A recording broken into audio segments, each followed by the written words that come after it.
talking about Amazon Originals Alibis collection. As of this recording, Alibis is the most recently released of these Amazon Original stories in June of 2025. I think it's obviously intended to be sort of like a fun summer thriller, summer fun kind of reading experience. I thought it would be appropriate to try and cover it this summer season. And as the term alibi might imply, the theme of this collection is Where Were You? Starting with Death Row by Freida McFadden. As I stated in my June reading wrap-up, I had never planned to read a Freida McFadden. Been accused of plagiarism on a couple of occasions, and while it's all alleged and no one has really come out and said much of anything one way or the other about it, I found the cases credible enough that I just decided I was going to stay away from her as an author and not support her work. As you can see, my ultimate decision was to read this, and then after reading it, I had to sort of try and figure out if I was going to rate it, if I was going to include it in this review, what to do from here. Besides being incredibly derivative, I did feel like this book gave me whiplash. It's only 74 pages and it feels like 120 easy. It just keeps going and going and going. And I think it's supposed to be because it's like windy and twisty, so you won't see what's coming next. But I thought it sort of telegraphed its moves,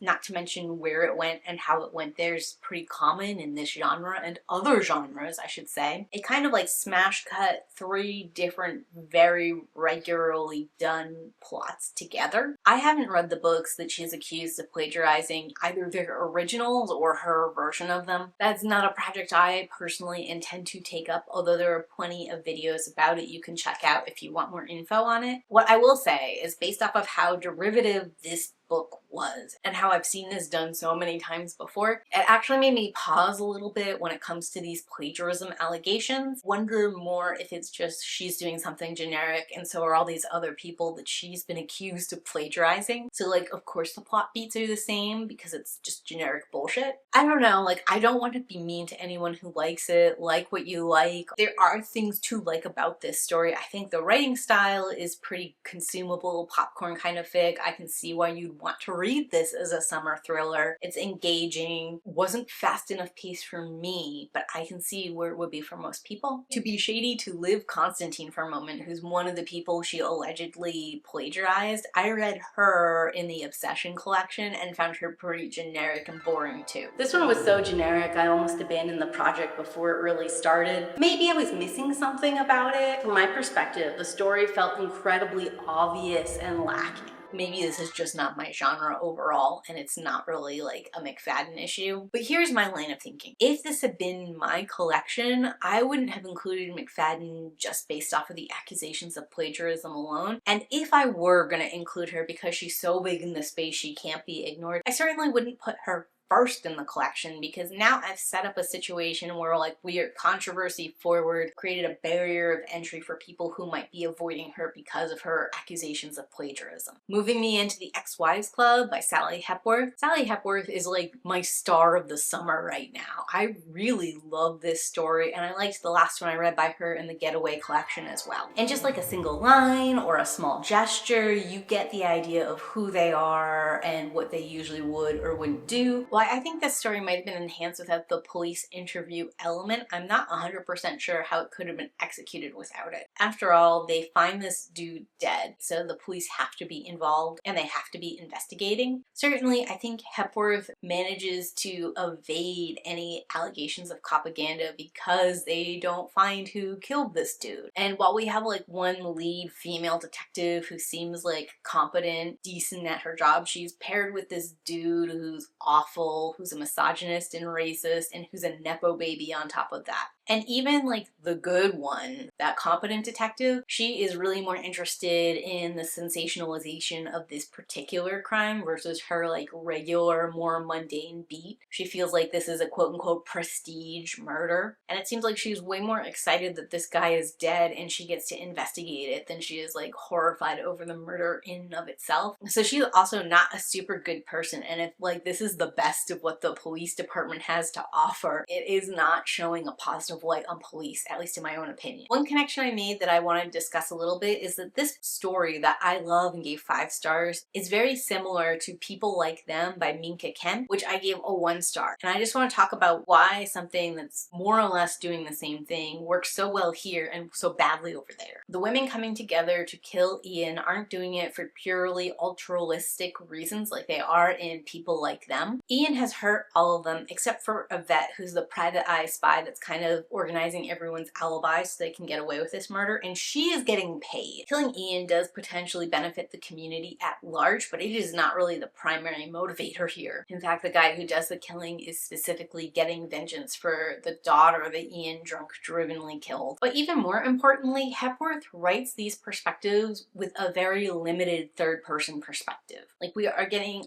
a little bit surface level, this person's viewpoint, this person's like insight into this specific moment, but we're not getting all of their internal monologue or internal thoughts in the way we are from People Like Them. And because of that, there's enough hidden under the surface that it doesn't feel like the character was trying to trick themselves into thinking they weren't part of a murder plot. Where in People Like Them, you get a full running mental dialogue when you're in that person's point of view, and for some reason, they're never thinking about how they're dosing all their food with peanuts so they can kill this one dude. Where like, if I was part of a murder plot to like secretly kill this abusive husband, right? And we were at my house eating food that had secretly been dosed with some kind of nut allergen oil to eventually drive him into anaphylactic shock, all I'd be thinking about the whole time is about how there's secretly nuts in the food and they're secretly gonna kill him, and why hasn't he been reacting to it yet? And oh my goodness, I hope no one else has this allergy. Like, that would just be all I could think about. The fact that they don't think about that ever is just way unbelievable. I think too, everyone's personal connection to Ian, either as an ex-husband or as like a son-daughter connection, means that they have other priorities on their mind that can be going through their head. Like, the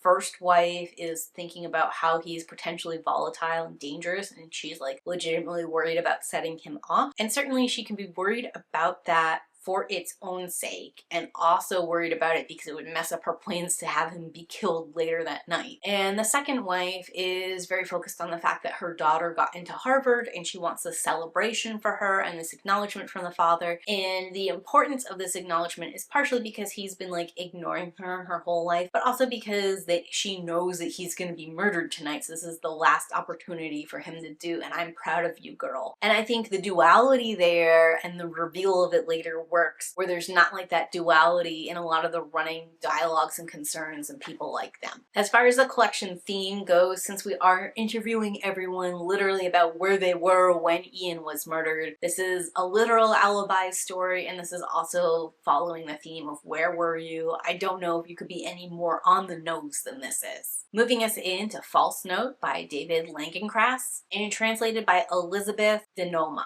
Which huge props to Elizabeth Denoma. The language here is exquisite. It's really beautiful. And I'm sure some of that goes to the author as being like a great writer, I have to say. But as I read this story in English, I am gonna give a lot of that credit over to her because she is the one who made those executive language decisions. In my June reading wrap-up, I compared this story to Edgar Allan Poe, an obsessive, seemingly unwell narrator who's struggling with addiction, which is pretty much par for the course for most of Poe's writing. And also, like Poe, this guy is a womanizing piece of shit, and they use like the tragedy of a beautiful woman to hammer home the point. And this also reminded me that Poe not only wrote gothic fiction, but he also wrote crime fiction. In fact, his crime series is what Sir Arthur Conan Doyle based Sherlock Holmes off of. So I guess in like the crime detective world, he's probably a founding father, gold standard kind of guy. But I have to say, I've never much cared for Poe's detective work. And maybe that's because I don't really like detective mysteries to start. I don't think it really worked out here where this is more crime than detective. And given how loosely this connects to the prompt, I am not 100% certain I would have personally included it in the collection if I were the curator. I know the back third of this short story is all about asking this dude where he was the night his father was killed, like literally asking him for the alibi, right? But he knows where he was and what he was doing, and based off of like my experience with other books like this, I also knew where he was and what he was doing. So there wasn't tension there for me. Because I knew where he was and what he was doing, I also don't care if this guy goes to jail for fucking ever. And I'm not super picky about why he goes to jail, whether it's for falsely killing his dad or whether it's for the actual crimes that he did that night. To me, because of what the alibi was, I don't know that it makes a difference to me where he was or what he was doing. I guess I vaguely am curious about who killed the dad, but based off of what a piece of shit he was, I don't know that I care that he's dead either, since it doesn't look like anyone was ever gonna stop him or reel him in. So me like knowing all this, suspecting it, not really caring about this dad's death sort of nullifies any potential for tension there might be in the narrative. It makes what's actually pretty short and self-contained feel quite long while listening to it.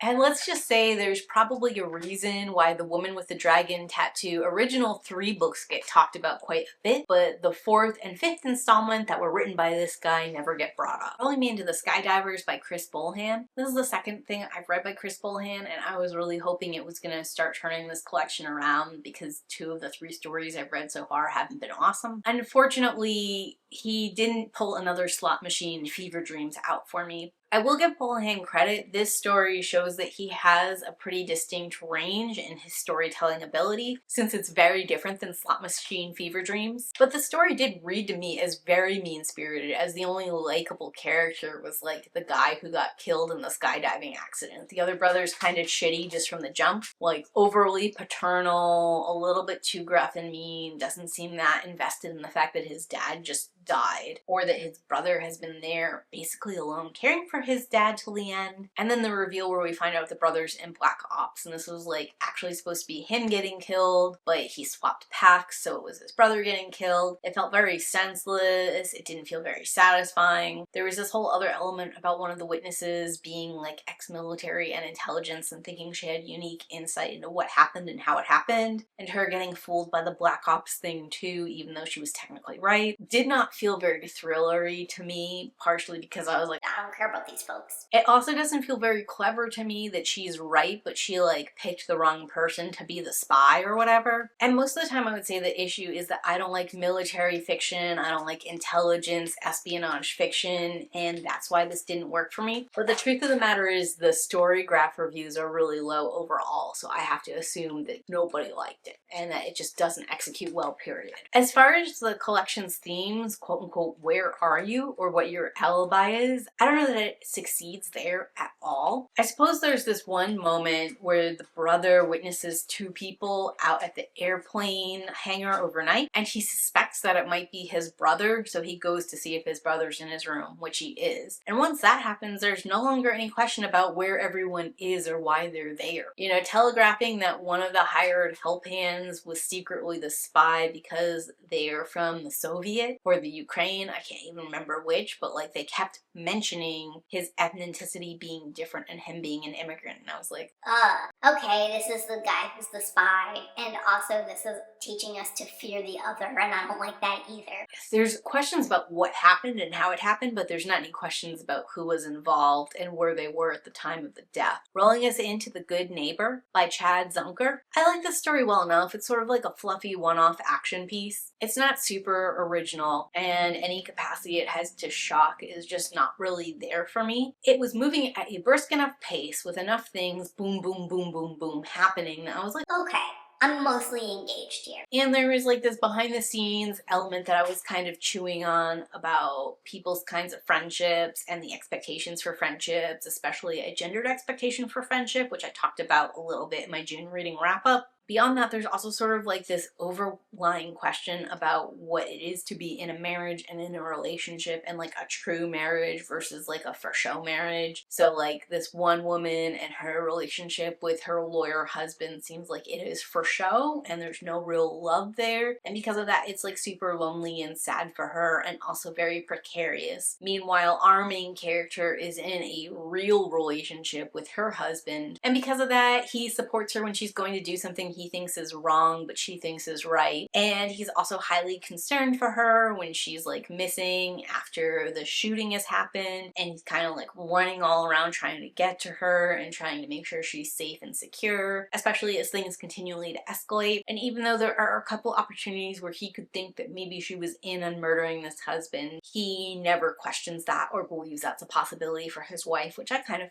thought was nice. They don't turn against each other or have some kind of classic misunderstanding. I do think there's a little bit of a missed opportunity for the police to turn against this husband-wife combo. The fact of the matter is the husband hears the shooting, he goes outside, and then he actually goes into the crime scene, putting his fingerprints all over everything in there. And then he goes out to the back window and finds his wife's phone and picks that up and retrieves it too. Now he's actually removing evidence from the scene of a crime as well as tampering with the crime scene. And no one ever thinks for even a second that he might be trying to cover his own tracks or covering his wife's like screwed up assassination attempt, which totally could have been part of this story. And I was sort of waiting for that twist, especially when like he gets to the scene where his wife was in a car accident with a police officer and she's fled the scene, and he's like, why would she do that? That was his chance to doubt her, or like the police's chance to decide that she's not just a witness but potentially a suspect and to be more aggressive in their pursuit of her. And that's not the way the story went. So I appreciated that it didn't take that turn because it would have been like an extra layer of convoluted we didn't necessarily need. But at the same time, it does go to sort of like gold standarding this husband is the best husband in the world that ends up saving his wife's life through the power of true love and commitment. There's something there that's like a little bit hokey in its subtext and undercurrent, but you know, was nice enough for like a mindless thriller if you can just sort of like make that analytical part of your mind be a little bit dimmer just for a minute to get through the story. As far as the collection's theme of alibi or where were you then, while where these people are is sort of important, especially because we're trying to sort of figure out who the killer is and if they're still around. I don't think it was used to its like highest level because we don't like force the husband and wife here to sort of alibi themselves out from the killing. Their actions and their placement can be viewed as very suspicious. And I think as far as the theme of this collection goes, I would have preferred that, but as far as the actual story goes, I like how it is now. Closing out with Small Things by Wanda M. Morris. So a running critique I have of like this trad wife profile, this woman who follows the husband as the head of the house, who remains meek, stays out of work, wants to like cook and clean and do all this sort of stuff. And then like us profiling this woman and making this story about them and their experience in this relationship. Is that the way this story ends up coming off is it's still really all about the man. It's not really about this trad wife. In some ways, I feel like we used this woman as a prop to tell this man's story. Morris does attempt to mitigate some of that by like giving this trad wife some personality. Like she really likes crafty things, she's got this Etsy shop, she makes all these different little things, she gets so involved in her creativity and her project, she neglects her other like wifely duties even though she has no excuse. But in some ways I think that undercuts the tension of the story or like confuses what's going on, at least for me, because in these trad wife stories what we're supposed to be getting is like a woman basically in a domestic abuse situation who's like been made small and is trapped and is cut off from all other avenues and is basically reliant on this man's charitability, goodwill, and continued support. But because she has financial independence, she doesn't need this man. And because she has been unable to have any children, she doesn't have these dependents who need her to stay in this relationship or like these extra people whose thoughts and feelings she has to consider. And she's not even really that cut off from any support systems. Her sister doesn't like her husband. Her sister knows the husband is kind of like controlling minimally, possibly abusive. And yes, the husband is kind of like chased the sister away from visiting more. But if she reached out to the sister, it's pretty clear the sister would take her in and help her get away. And it's not like it would be hard because she is financially independent. So then that in some ways makes her even more of a caricature because we don't really get to see the good times of the relationship. We don't really know why she stays. There's literally no reason for it. The man is controlling and mean, but not controlling and mean enough that you can feel, that I anyways could feel like she was there and remained there because she was scared, especially with so many different various outlets of ways for her to escape and be on her own 2 feet. So in that way, I felt like they took this woman who they gave some personality and some like pros and cons to, and then forced her to be a caricature to be abused by this man. And then for this to be a story about the different various ways this man is abusing her by like cheating on her and violating their wedding vows, by ignoring her, by being drunk all the time, by being verbally abusive, by being dismissive, by hating the idea of having adopted children and only seeing bloodline children as its own, which FYI is a huge red flag to me. If you don't see adoption as valid, then you just need to get the hell out of my life. No, I'm not down with that, and I don't really even want to explain it in this small breakdown, but the second he said that, I was like, okay, he's that kind of guy. He's scum of the earth and he needs to go. I do appreciate the way the story is written, some of the language and flow of it, and I like how open-ended the ending is. Like, the way I've chosen to interpret it is that she killed him, and she created her own alibi by saying she was going to be in her shed to her neighbor, and because they had that perfect facade, no one really suspects her for very long, and she's able to have like all the assets and stuff and not have to go through an awful divorce. And because this dude has shown that he's conservative, that he's verbally abusive, that he's a cheater, and that he has this gross outlook on kids, I don't actually care that we killed him. It would be better to me if we could exile people like this off to their own island to live, but it's fiction. And that's going to be all of my thoughts on the Alibi collection. Talk to me in those comments down below. Are you going to be reading this latest installment in Amazon Originals Stories collection? And if you're at a loss for word, fear not, the secret emoji is going to be a magnifying glass today. As always, keep reading.